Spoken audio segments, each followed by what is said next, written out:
తెలంగాణ అసెంబ్లీలో deputy CM Bhatti Vikramarka మాట్లాడుతున్నారు. Live లో చూద్దాం. బడ్జెట్ జరిగిన ఖర్చు మిగిలిపోయిన నిధులు అన్నీ కూడా కూలంకషంగా చెప్పాను. నేను మళ్ళీ వాటి లోతుల్లోకి వెళ్ళను. కానీ మొత్తం కలిపి ఒకటే మాటలో ఒక జిస్ట్ మాత్రం నేను చెప్పదలుచుకున్నాను. అధ్యక్ష, ఉదాహరణకి 10 సంవత్సరాలకి మనం ఖర్చు పెట్టినటువంటి నిధులు ఎవరి కోసం ఖర్చు పెట్టాం, బడ్జెట్లో ప్రవేశపెట్టినటువంటిది ప్రపోజ్ చేసినటువంటి నిధుల్ని ఏ సెక్షన్స్ కోసం, టార్గెట్ గ్రూప్స్ కోసం అయితే మనం పెట్టామో వాళ్ళ కోసం పెట్టామా లేదనేది కూడా ఒకసారి ఆలోచన చేసుకోవాలి అధ్యక్ష. మొత్తం బడ్జెట్లో 3,21,257 కోట్ల రూపాయలు 10 సంవత్సరాలు ఖర్చు పెట్టకపోతే ఆ ఖర్చు పెట్టినటువంటి నిధులంతా కూడా ఏ వర్గాల కోసం కేటాయించిని, ఆ కేటాయింపబడినటువంటి వర్గాలకు జరిగిన నష్టమేంటో 10 సంవత్సరాలు అనేది కూడా ఒకసారి మనం ఆలోచన చేసుకోవాలి. వాళ్ళు ఖర్చు పెట్టకపోతే రాబడలేదు కాబట్టి ఖర్చు పెట్టలేదు, రైట్. ఆ ఖర్చు పెట్టినటువంటి టార్గెట్ గ్రూప్స్ ఎవరు అనేది కూడా మనం ఆలోచన చేసుకోవాలి ఒక దశాబ్ద కాలం తర్వాత. అలా చూసుకుంటే అధ్యక్ష, నాకు తెలిసి టోటల్గా ఈ రాష్ట్రంలో వెల్ఫేర్ మీద పెట్టినటువంటి నిధులు ఏదైతే ఉన్నాయో ఆ నిధులనే పెద్ద ఎత్తున ఖర్చు పెట్టలేదు అధ్యక్ష. ఉదాహరణకి BC, SC, ST, women and child and minority, దీనికి సంబంధించి దాదాపు చెప్తాను, హరీష్ రావు గారు అన్నీ చెప్తాను, అవి కూడా చెప్తాను, తప్పనిసరిగా చెప్తానండి. తొందరగా పడతారు, ఇప్పుడే కదా మొదలుపెట్టింది. 70,474 కోట్లు అధ్యక్ష, నాట్ 1 రూపీ అధ్యక్ష. వీళ్ళు ఈ ప్రభుత్వ అధికారంలోకి వచ్చిన తర్వాత ఎస్సీ ఎస్టీ సబ్ ప్లాన్ అనేటువంటి పేరు చెప్పి రాబోయే సంవత్సరాలు, 5 సంవత్సరాలు, 10 సంవత్సరాలు 50,000 కోట్ల రూపాయలు దానికోసం కేటాయించి ఖర్చు పెడతామని చెప్పినటువంటి మాట నాకు ఇంకా ఇప్పటికి కూడా గుర్తే అధ్యక్ష. కానీ 70,000 కోట్ల రూపాయల అధ్యక్ష పెట్టకుండా, కేటాయించిన నిధులు ఖర్చు పెట్టకుండా వదిలేసినటువంటి లెక్కలు అధ్యక్ష. అంటే మనం బడ్జెట్, నేను ఎందుకు చెప్తున్నా అంటే, బడ్జెట్ మనం పెట్టుకొని ఆ బడ్జెట్లో ప్రపోజ్ చేసినటువంటి సెక్షన్స్కి ఆ డబ్బులు ఖర్చు పెట్టకపోతే అంతిమంగా ఎవరు నష్టపోతారు అధ్యక్ష? ఎవరికైతే కేటాయించామో వాళ్ళకి ఆ నిధులు రాకపోతే వాళ్ళు నష్టపోతారు. మననే అధ్యక్ష ఈ రాష్ట్రంలో socio economic political education caste survey కూడా చేపించాము అధ్యక్ష మేము. సార్ దాని లెక్కలు కూడా వస్తాను నేను. ఈ రాష్ట్ర జనాభా పెద్ద ఎత్తున దాదాపు 80-86% ఈ వర్గాలే ఉన్నారు అధ్యక్ష. వాళ్ళ నిధులనే కోత కోసారు, 10 సంవత్సరాలు ఖర్చు పెట్టుకుని వదిలేశారు. అందుకే ఈసారి అలా కాకుండా ఉండాలని సంవత్సర కాలంలో మాకు వచ్చినటువంటి అనుభవాన్ని దృష్టిలో పెట్టుకొని బడ్జెట్ అంచనాలు పెంచకుండా కరెక్ట్గా మాకు రాబడి ఎంత వస్తుందో అంతకే మేము ప్రపోజ్ చేస్తాం. ఒక కేవలం 4-5% అటు ఇటుగా ఉంటే దాన్ని కూడా ఏదో రకంగా పోగేసుకొని, నిధులు పోగేసుకొని దాన్ని కూడా కేటాయించిన నిధులు సంపూర్ణ ఖర్చు పెడతామనేటువంటి ఉద్దేశంతోనే మేము లాజికల్గా ఆలోచన చేసి అడ్డగోలుగా ఈ బడ్జెట్ని పెంచకుండా వాస్తవ రూపేణ ఈ బడ్జెట్ని వచ్చే ఆదాయానికి, ఖర్చు పెట్టాల్సిన దానికి, టార్గెట్ గ్రూప్స్కి ఏమేం కావాలో సంపూర్ణంగా పెట్టి ఈ బడ్జెట్ ప్రవేశపెట్టాము అధ్యక్ష. నేను దానికోసం ఈ ఉపోద్ఘాతం చెప్తా ఉన్నాను అధ్యక్ష. అధ్యక్ష,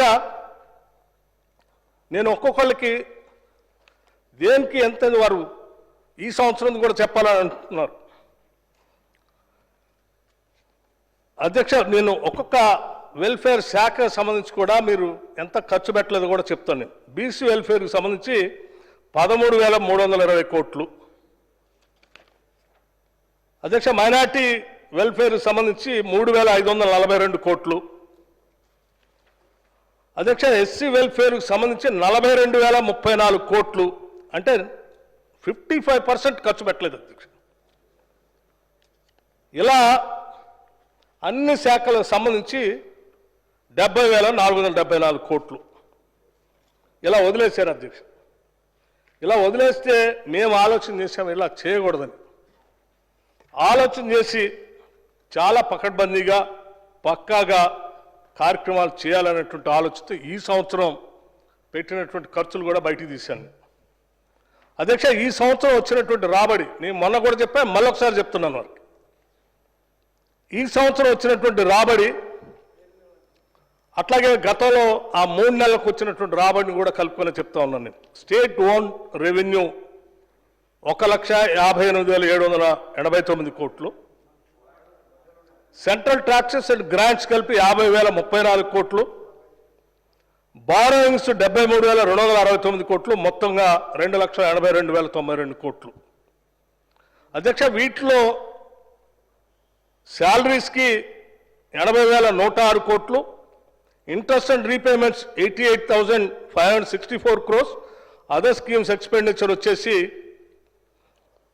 1,32,906 కోట్లు, టోటల్గా 3,01,576 కోట్లు.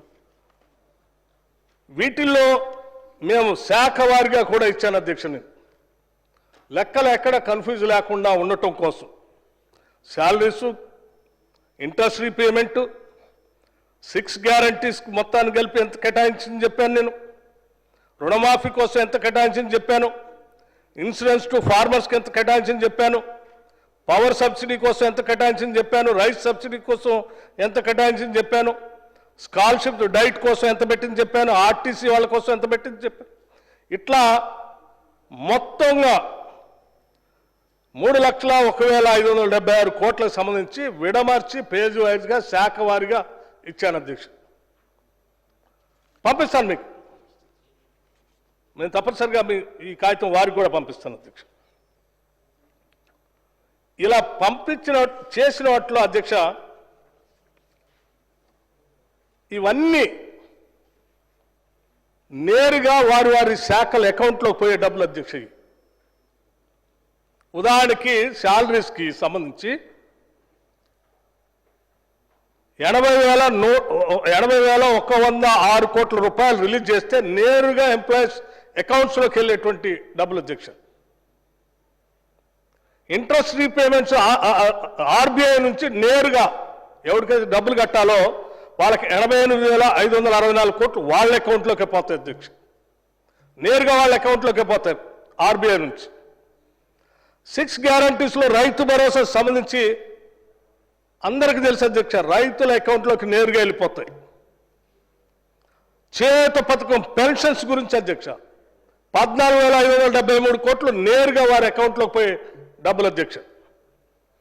గృహజ్యోతి జీరో బిల్లు సంబంధించి కూడా అధ్యక్ష దానికి కట్టేటువంటి 200 యూనిట్స్ సంబంధించి 1,659 కోట్ల రూపాయలు నేరుగా ఆ శాఖ అకౌంట్లో పోయే డబ్బులు అధ్యక్ష. బోనస్ టు సన్నబియ్యం ఎవరైతే ధాన్యం వచ్చి అమ్ముతా ఉన్నారో వారు లేకపోతే సన్నబియ్యం కోసం మేము కొనేటటువంటి బోనస్ ఏదైతే ఉందో నేరుగా సివిల్ సప్లైస్ శాఖ ద్వారా నేరుగా వెళ్తాయి అధ్యక్ష. మహాలక్ష్మి ఆర్టీసీకి ఇచ్చినటువంటి 3,223 కోట్లు నేరుగా ఆర్టీసీ కార్పొరేషన్కి వెళ్తాయి అధ్యక్ష. చెప్తా ఉన్నాను సార్, మీకు తెలియాలి కదా, కొన్ని అపోహలు ఉన్నాయి కదా, అందుకోసం తెలియాలి కాబట్టి చెప్తా ఉన్నాను అధ్యక్ష. వినాలి, మీరు మీలాంటి వాళ్ళే వినాలి అధ్యక్ష. రాజీవ్ ఆరోగ్యశ్రీకి సంబంధించి 1,205 కోట్ల రూపాయలు నేరుగా హాస్పిటల్ బిల్లులకు వాళ్ళ అకౌంట్స్లోకి వెళ్తాయి అధ్యక్ష. ఎల్పిజి సిలిండర్ గురించి మహాలక్ష్మి స్కీమ్ అధ్యక్ష నేరుగా బెనిఫిషరీ అకౌంట్స్లోకి వెళ్ళేది 500 రూపాయలు వేసేది అధ్యక్ష. ఇందిరమ్మ ఆత్మీయ భరోసా అధ్యక్ష భూమి లేని నిరుపేద ప్రజల కోసం, కూలీల కోసం ఈ ఆత్మీయ భరోసా కోసం ఖర్చు పెట్టిన 50 కోట్లు నేరుగా వాళ్ళ అకౌంట్లోకి వెళ్ళేది అధ్యక్ష. అట్లాగే 6 గ్యారంటీస్ రైతు రుణమాఫీ కోసం పెట్టినటువంటి డబ్బులు అధ్యక్ష 20,617 కోట్ల రూపాయలు నేరుగా ప్రతి రైతు అకౌంట్లోకి నేరుగా ఇక్కడ నుంచి వాళ్ళ అకౌంట్లోకి వెళ్ళినటువంటి డబ్బులు అధ్యక్ష. ఇన్సూరెన్స్ టు ఫార్మర్స్ నేను ఇప్పటివరకు ఖర్చు పెట్టింది చెప్పే ఈ సంవత్సరం ఉంది, అది కూడా చెప్తాను విందురు గారు. ఇన్సూరెన్స్ టు ఫార్మర్స్ అధ్యక్ష 1,564 కోట్లు. అట్లాగే అది కూడా ఇన్సూరెన్స్ కంపెనీస్కి నేరుగా వెళ్ళేది అధ్యక్ష. పవర్ సబ్సిడీ అధ్యక్ష, రైతుల కోసం వ్యవసాయ పంపు సెట్లు 29 లక్షల పంపు సెట్లు ఉంటే ఈ రాష్ట్ర ప్రభుత్వం నేరుగా ఆ ఎలక్ట్రిసిటీ డిపార్ట్మెంట్కి పవర్ సెక్టార్కి 14,378 కోట్లు నేరుగా వారి అకౌంట్కి వెళ్తాయి అధ్యక్ష. రైస్ సబ్సిడీ అధ్యక్ష 1,804 కోట్ల అధ్యక్ష స్ట్రైట్గా బెనిఫిషరీకి వారికి వెళ్తాయి అధ్యక్ష. స్కాలర్షిప్స్ అండ్ డైట్స్ 1,653 కోట్లు నేరుగా వాళ్ళ అకౌంట్లకు వెళ్తాయి అధ్యక్ష. ఆర్టీసీ 1,375 కోట్లు straight it go to RTC కార్పొరేషన్కి అధ్యక్ష. కళ్యాణ లక్ష్మి షాదీ ముబారక్ చెక్కులు ఆయా నియోజకవర్గాల్లో మండలాల వారిగా చెక్కుల రూపేణ లబ్ధిదారులు పంచే అధ్యక్ష. ఇక సెంట్రల్లీ స్పాన్సర్డ్ స్కీమ్స్ ఏదైతే ఉన్నాయో ఆ స్కీమ్స్ అన్నీ కూడా ఆయా ఫీల్డ్ లెవెల్లో గవర్నమెంట్ ఆఫ్ ఇండియా నుంచి వచ్చేటువంటి 60-40 రేషియోలో రాష్ట్ర ప్రభుత్వం మిక్స్ చేసి ఇచ్చేటువంటి స్కీమ్స్, పేదవాళ్ళకి ఇచ్చే స్కీమ్స్ అధ్యక్ష. ఇక క్యాపిటల్ వర్క్స్కి అధ్యక్ష land acquisition relief and RR package and margin money 2,810 కోట్లు అధ్యక్ష. ల్యాండ్ అక్విజిషన్ ఎవరి అకౌంట్లో పోతాయి అధ్యక్ష? నేరుగా ఎవరి భూమి అయితే తీసుకున్నామో వాళ్ళ అకౌంట్లోకి పోతాయి. ఆర్ఎన్ఆర్ ప్యాకేజ్ ఎవరి అకౌంట్లో పోతాయి అధ్యక్ష? వాళ్ళ అకౌంట్లోకి వెళ్తాయి. ఇక వీటిల్లో ట్యాక్సెస్ డిడక్షన్ ఏది వర్క్స్ పేమెంట్లో బిల్స్ ఇస్తే ట్యాక్స్ డిడక్షన్ స్ట్రైట్గా it go to tax department government of Telangana అధ్యక్ష. ఏజెన్సీ పేమెంట్స్ టోటల్గా ఇవన్నీ తీస్తే మేము డిసెంబర్ 2023 7వ తారీఖు నుంచి ఈనాటి వరకు వచ్చినప్పటి వరకు క్లియర్ చేసిన ఏజెన్సీస్కి ఇచ్చినటువంటి బిల్స్ 11,892 కోట్ల రూపాయలు అధ్యక్ష.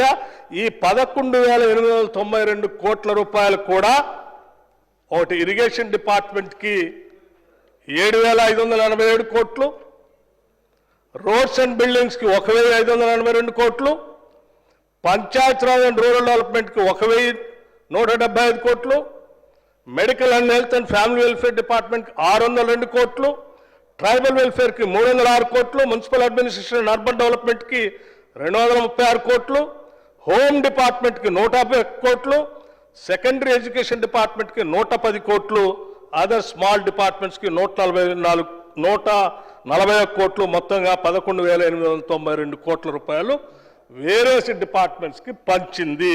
ఇది మొత్తంగా అదర్ స్మాల్ స్కీమ్స్ 25,132 కోట్ల రూపాయలు, మొత్తంగా 3,01,576 కోట్ల అధ్యక్ష. This is what we have done. I'm placing it in front of the house. నేను మొత్తం చదివి వినిపించాను అధ్యక్ష. పూర్తి స్థాయిలో దీంట్లో ఎవరికైనా డౌట్స్ ఉంటే పూర్తిగా దీన్ని వెరిఫై కూడా చేసుకోవచ్చు అధ్యక్ష. అట్లాగే అధ్యక్ష చెప్తాను, ఐఎమ్ కమింగ్ పంపిస్తాను, మీకు కూడా పంపిస్తాను. నేను ఇంకా ఉన్నాయి చాలా అధ్యక్ష. పర్లే, రాత్రి 12 గంటలకైనా నేను సమాధానం చెప్పడానికి సిద్ధంగా ఉన్నాను. Don't worry. 10 కాదు, పొద్దున్న 4 గంటల వరకు కూడా చెప్తాను మీకు. I wish you all the best. అట్లాగే అధ్యక్ష వీళ్ళు కొన్ని బిల్స్ పెండింగ్ పెట్టిపోయారు అధ్యక్ష. ఈ మధ్య బిల్స్ కావాలా, మీరు బిల్స్ ఎందుకు ఇవ్వలేదని అడుగుతూ ఉన్నారు. ఒక్క నిమిషం చెప్తాను సార్, చెప్తాను కేటీఆర్ గారు, మీకు కూడా చెప్తాను అధ్యక్ష. బిలో 5 లక్షలు రాగానే ఒక ఆలోచన చేసిన పాప 5 లక్షల లోపల వాళ్ళు వీళ్ళ హయాంలో పనులు చేసిపోయి ఉంటారు. గ్రామీణ ప్రాంతాల్లో 5 లక్షల రూపాయలు అంటే దాదాపు అన్ని నామినేషన్ మీద ఇచ్చేటువంటి వర్క్స్ అధ్యక్ష mostly.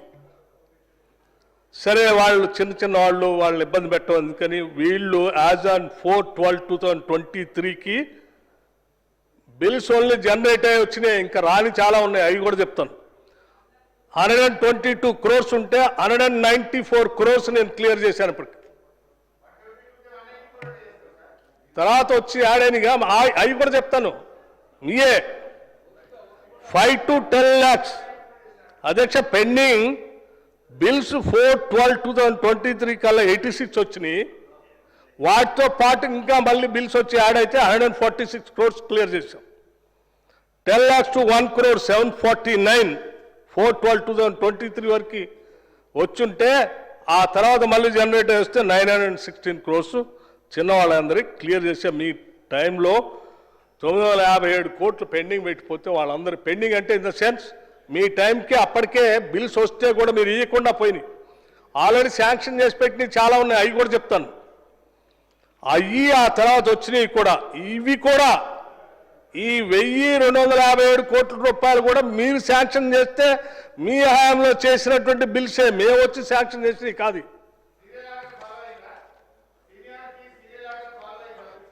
I'm following what exactly you have followed Harish Rao. Okay, అట్లాగే అధ్యక్ష 40,000 కోట్ల రూపాయలు వీరు ఒక 40,000 కోట్ల రూపాయలు అధ్యక్ష వీరు మా ప్రభుత్వం మాకు అప్పచెప్పేటప్పటికల్లా వారి టైంలో శాంక్షన్ చేసిన వర్కులకి బిల్లులు రెడీ అయ్యి మా దగ్గర పెండింగ్ పెట్టిపోయినటువంటి ఉద్యోగస్తులు కాకుండా ఆ టోకెన్ల వరకు వచ్చి పెండింగ్ పెట్టిపోయినాయి. అధ్యక్ష ఇయే కాదు, వీరు ఎంత గొప్ప వాళ్ళంటే మొత్తం శాంక్షన్ వర్క్స్ అధ్యక్ష వీళ్ళు చేసింది 1,59,940 కోట్లకు శాంక్షన్ చేసిపోయారు అధ్యక్ష. 1,59,940 కోట్లకి అంటే నియరింగ్ అబౌట్ 1,60,000 crores వీళ్ళు పనులు శాంక్షన్ చేసి వాళ్ళందరితో పనులు చేపించి బిల్లులు ఇవ్వకుండా ఈ రాష్ట్ర ప్రభుత్వం మీద వాళ్ళందరినీ పడేసి వెళ్ళిపోయినటువంటి ప్రభుత్వం అధ్యక్ష వీళ్ళు. వాళ్ళు ఇవాళ వచ్చి ఉండమ్మా ప్లీజ్ దయచేసి మీరు కూర్చోండి. కమింగ్ అదే చెప్తాను, అది కూడా క్యాన్సిల్ చేయొచ్చో లేదో ఎట్లా చేయాలో ఏంటి అనేది కూడా నాకు తెలుసు. మీరు ఏదైనా చేయగలరు. ఎవరు ఆడదొచ్చినా ఏమైపోయినా ఎవడు ఆత్మహత్య చేసుకున్నా మీకేం బాధ లేదు, ఎందుకంటే మానవత్వం లేదు కదా మనకి. 1,59,940 కోట్ల రూపాయలకు సంబంధించి మీరు శాంక్షన్ చేసి ఇచ్చిపోతే అప్పటికల్లా బిల్లులు 40,000 టోకెన్లు వస్తే ఈ 40,000కి మిగిలిపోయినటువంటి అధ్యక్ష మిగతా ఇంకా 1,20,000 కోట్లకు సంబంధించిన పనులు కూడా వారి హయాంలో చేసిన చిన్నగా పనులు అయ్యి వాళ్ళు బిల్లులు చేసుకుంటూ వస్తూ ఉన్నారు. సో ఇప్పుడు మన నా దగ్గర ఉన్నది ఎంత? మీరు మాకు అప్పచెప్పినటువంటి అప్పుల భారంతో పాటు రాబడి అన్నీ కలిసి నాకు ఇచ్చిపోయింది ఎంత, ఈ ప్రభుత్వానికి ఇచ్చింది ఎంత అధ్యక్ష? మా దగ్గర ఉన్న మిగిలింది ఎంత? మీ 1,60,000 కోట్ల బిల్లులు ఎప్పుడు క్లియర్ చేయాలా, ఎన్ని రోజులు పడుతుంది వస్తే అది కూడా చెప్తాను అధ్యక్ష.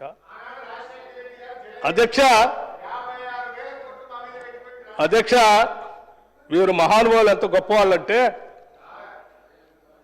ఈ పెండింగ్ పెట్టే కాకుండా 1,50,000 పనులకు సంబంధించి బిల్స్ కంటిన్యూస్గా వస్తూనే ఉన్నాయి అధ్యక్ష.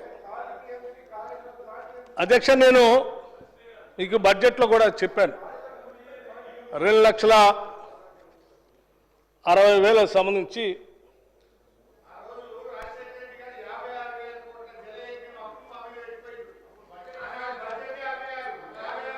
అదే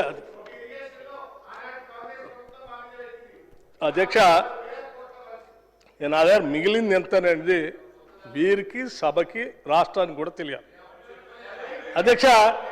నేను అధ్యక్ష నా దగ్గర ఉన్నటువంటి మనకు వచ్చిన రాబడి అధ్యక్ష మీ ఇష్టం వచ్చినట్టు చేసుకుంటా పోతే, అందుకే అనేది ఈ రాష్ట్రాన్ని ప్రక్షాళన చేయాల్సినటువంటి అవసరం ఉంది ఆర్థిక పరిస్థితిని. అందుకే చెప్తా ఉన్నాను మీకు, మీరు చేసిన ఆర్థిక అరాచకత్వం మొత్తం సభ ముందు పెడతా ఉన్నాను అధ్యక్ష. శాలరీస్ రీపేమెంట్స్ కలిపితే 1,20,000 పోతా ఉన్నాయి, స్కీమ్స్ 1,10,000 పోతా ఉన్నాయి.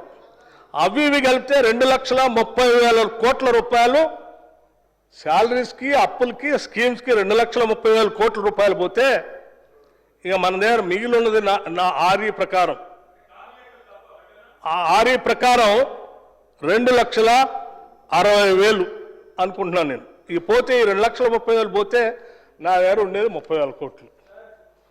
30,000 కోట్లలో నేను ఎప్పటికే అధ్యక్ష పెంచుదాం అధ్యక్ష, అది ఎట్లా పెంచాలనేది కూడా చెప్తాను నేను. పెంచుదాం. ఈ 30,000 కోట్లకు సంబంధించి మీరు 40,000 కోట్ల రూపాయలు అది పెండింగ్. దాని తోడు ఉద్యోగస్తులకు సంబంధించింది అధ్యక్ష, అదెంత గొప్ప పని చేశారు చూడండి.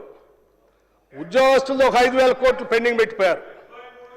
ఇంకో 5,000 కోట్లు వాళ్ళ ఉద్యోగస్తులు రిటైర్ అవుతూ ఉంటే భారం వాళ్ళమే పడుతుందేమో. రిటైర్మెంట్ అవుతున్నటువంటి సందర్భంలో వాళ్ళకి కట్టాల్సినటువంటి డబ్బులు వెంటనే కట్టాల్సి వస్తుందేమో. ఒక్కొక్క వ్యక్తి రిటైర్ అవుతూ ఉంటే దాదాపు ఒక 50 లక్షల రూపాయల దాకా వస్తుంది. అవన్నీ ఇప్పుడే భారం పడితే నేను కట్టలేమని చెప్పి వాళ్ళు 3 సంవత్సరాలు, అది సరే వాట్ ఎవర్ ఇట్ ఈస్, ఇంకో 3 సంవత్సరాలు పెంచారు అధ్యక్ష. సో ఒక్కో వ్యక్తి 3 సంవత్సరాలు పెంచితే మీరు ఆ 3 సంవత్సరాలు వాళ్ళు కట్టాల్సిన దాన్ని పోస్ట్పోన్ చేసి వెళ్ళిపోయారు అధ్యక్ష. అధ్యక్ష పోస్ట్పోన్ చేస్తే ఏమైంది? పాత మీరు పెండింగ్ పెట్టిపోయినట్టుండి 5,000 కోట్లు, ఇదొక 5,000 కోట్లు, ఇప్పుడు వచ్చింది అన్నీ కలిపితే దాదాపు 20,000 కోట్లు వాళ్ళ పెండింగ్ ఉంటే దాదాపు 16,000 కోట్ల రూపాయలు వాళ్ళకి క్లియర్ చేసాం అధ్యక్షుని. ఎందుకంటే ఈ రాష్ట్రంలో, ఈ రాష్ట్ర ఆదాయంలో కానీ పాలనలో కానీ పెద్ద ఎత్తున భాగస్వాములుగా ఉండి పనిచేస్తున్నటువంటి ఉద్యోగస్తుల వాళ్ళ రిటైర్మెంట్ బెనిఫిట్స్ కానీ, లేకపోతే హాస్పిటల్ బిల్స్ కానీ, లేకపోతే జీపీఎఫ్లు కానీ నేను చూస్తూ ఉంటే బాధ అనిపించి నేనే ప్రయారిటీ ఇచ్చి మొత్తం వాటన్నింటినీ దాదాపు 16,000 కోట్ల రూపాయలు చేసి ఇంకా మళ్ళీ వాళ్ళకు ఒక ఆలోచన కూడా చెప్పాను. ఉన్నదింత, మీ పెండింగ్ వాళ్ళు మహానుభావులు మా మీద పెట్టిపోయింది ఇంత, ఇంకో 9,000 కోట్లు ఉంది మీది. నేను ఏదో రకంగా ఇప్పుడు రెగ్యులర్గా వచ్చేదాన్ని క్లియర్ చేసుకుంటూనే ప్రతి నెల ఇంకొక కొంత అడిషనల్ అమౌంట్ మీకు ఇచ్చి అతి త్వరలో పెండింగ్ ఇవి క్లీనప్ చేస్తానని చెప్పి వాళ్ళకి అర్థమయ్యేటట్టు చెప్తే వాళ్ళు చాలా సంతోషంగా వాస్తవాలు తెలుసుకొని సరే తొందరగా చేయండి సార్ అన్నారు. ఇది ఉద్యోగస్తుల పరిస్థితి అధ్యక్ష.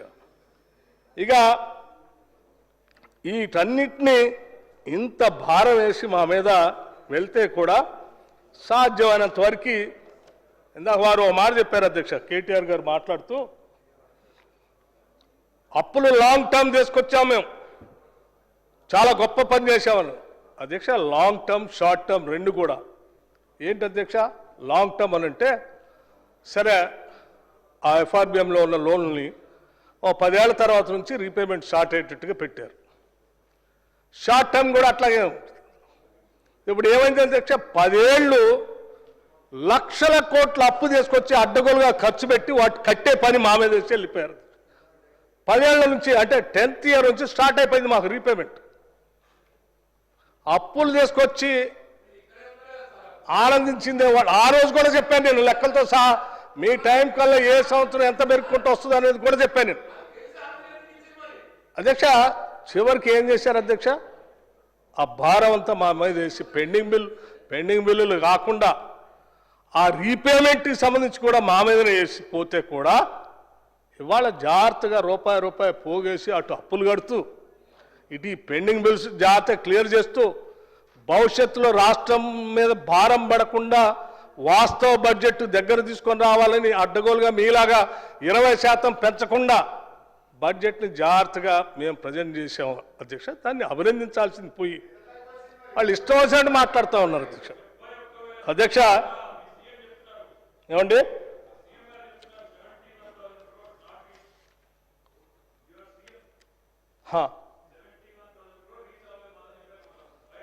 అన్ని వారు చాలా చక్కగా చెప్పారు కదా అధ్యక్ష. మొత్తం విడమర్చి మొత్తం అంతా చదివి వినిపిస్తుంది. ఇక నేను అప్పుల్లో కూడా పోవాలంటే అది కూడా ఉంది అధ్యక్ష. అధ్యక్ష నేను నా అప్పులు కూడా తీసుకొని వచ్చాను అధ్యక్ష. అప్పులు లెక్క, ఆదాయము, తర్వాత ఎఫ్ఆర్బిఎం లోన్లు ఒక్కొక్క కార్పొరేషన్కి ఎంత తీసుకున్నాను అవి కూడా తీసుకొని వచ్చాను. అవి కూడా చెప్పమంటే చెప్తా మీకు. ఒకసారి ముఖ్యమంత్రి గారు చెప్పారు కదా అని నేను దాని జోలి